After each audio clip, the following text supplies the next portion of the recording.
অনেক ভাইজান ছিলেন না শুরুতে, আমি একটা বিষয় আবারও বলছি যে আমি লাইভে আসার কিছুক্ষণ আগে মাওলানা আলী হাসান ওসামা হাফিজাহুল্লাহু ওয়া হাদাহুল্লাহু উনি একটা পোস্ট করেছেন।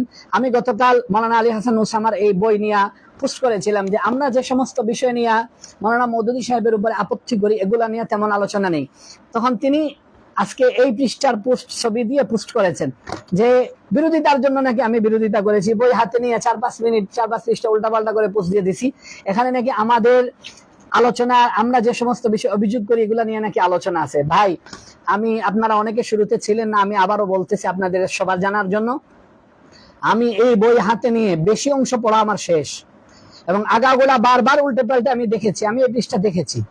আমাদের অভিযোগের জায়গা নিয়ে আমি আবারও বলছি, আপনাদের সকলের সামনে স্পষ্ট বলছি যে আমাদের অভিযোগের জায়গা নিয়ে মাওলানা আলী হাসান ওসামা কথা বলেন নাই অনেকগুলো অভিযোগের জায়গা নিয়ে। যেমন আমি শুরুতে বলেছি যে হযরত উসমান রাদিয়াল্লাহু আনহুর উপরে কেন কালাম করলেন তিনি, হযরত মুআবিয়া রাদিয়াল্লাহু আনহু সম্পর্কে এত অশুভ কথা কেন বললেন, খিলাফত ও মুলকিয়ত কিতাবের শিরোনামের অধীনে অধীনে পৃষ্ঠা পৃষ্ঠা হযরত মুআবিয়া সম্পর্কে তিনি তথ্য বিভ্রাট করেছেন, হযরত মুআবিয়া রাদিয়াল্লাহু আনহু সম্পর্কে কটূক্তি করেছেন, হযরত সাহাবী রাসূল হযরত মুআবিয়া রাদিয়াল্লাহু আনহু সম্পর্কে জঘন্য কটূক্তি করেছেন, সাহাবী রাসূলের সাথে যায় না, তাকে আর্থিক খেয়ানতকারী সহ আরো বিভিন্ন ধরনের অপবাদে তিনি জর্জরিত করেছেন। এগুলা নিয়ে মাওলানা আলী হাসান ওসামার বইতে কোনো আলোচনা নেই।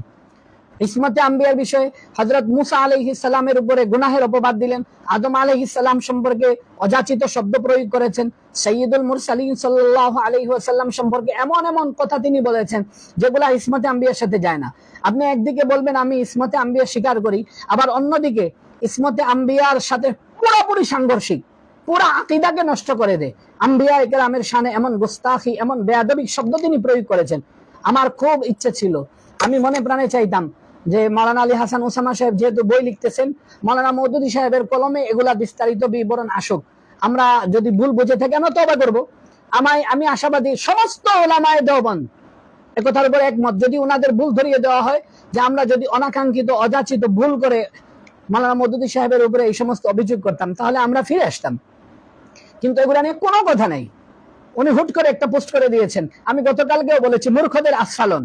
উনি বিভিন্ন মূর্খ যারা আরবি পড়তে পারে না, উর্দু পড়তে পারে না, মাওলানা মওদুদী সাহেবের সরাসরি বই পড়তে পারে না, মাওলানা মওদুদী সাহেবের উর্দু বইগুলা থেকে ইস্তেফাদা করতে পারে না, এমন কিছু জাহিলিনের কমেন্ট তিনি পেয়ে যাবেন হয়তো, কিন্তু বাস্তবতা আহলে ইলমের কাছে কখনো গোপন থাকে না।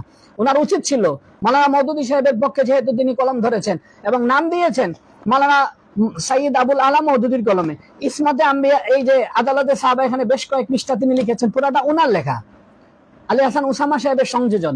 উনি মাওলানা মওদুদী সাহেবের 1-2টা হাওয়ালা উল্লেখ করেছেন আর আগডম বাগডম নিজে বিভিন্ন কিছু লিখেছেন। বইয়ের নামের সাথে এটার কি মিল? 2 নম্বর, এখানে তিনি আমাদের অভিযোগের জায়গাগুলো হযরত উসমান রাদিয়াল্লাহু আনহু সম্পর্কে বেয়াদবি শব্দ, মুআবিয়া রাদিয়াল্লাহু আনহু সম্পর্কে, আব্দুল্লাহ ইবনে আমর ইবনে আল আস রাদিয়াল্লাহু আনহু সম্পর্কে, এগুলোর আলোচনা কোথায়?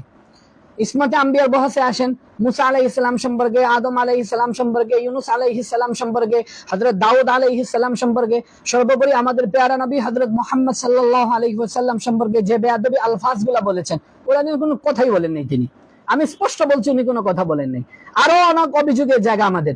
মাওলানা মওদুদী সাহেব তাফসীর বির রায় করেছেন, যেটা আমি একটু আগে আলোচনা করলাম।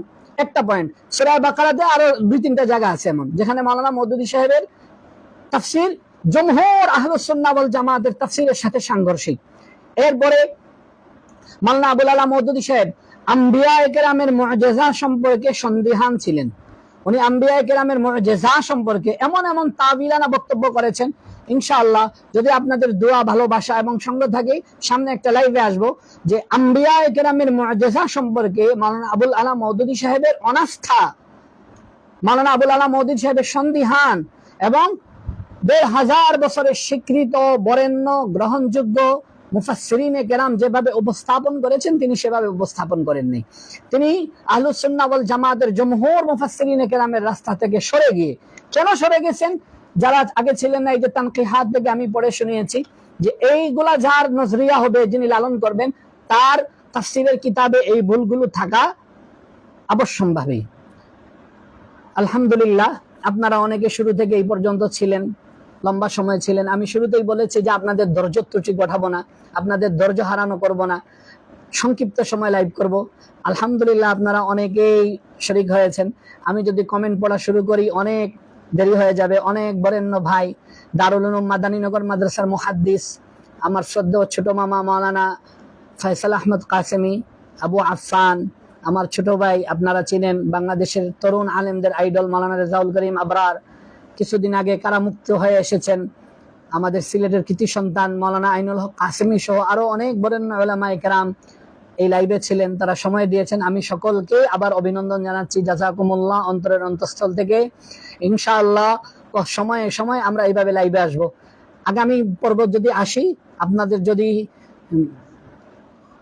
তামান্না থাকে, আপনারা যদি দোয়া দেন এবং সহযোগিতা করেন, সাথে থাকেন, তাহলে আগামী পর্বে আসবো মাওলানা মওদুদী সাহেব মুআজিজাতুর রাসূল, আম্বিয়া কেরামের মুআজিজা সম্পর্কে কিভাবে তিনি অনাস্থা প্রকাশ করেছেন।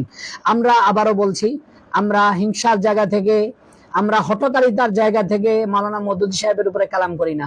আমাদের কাছে মাওলানা মওদুদী সাহেবের লিখিত অনেক বই, তাফহিমুল কোরআন, খেলাফত মুলকিয়ত, তাফহিমাত, তানকিহাত, অনেক কিতাব আমাদের সংগ্রহে আছে।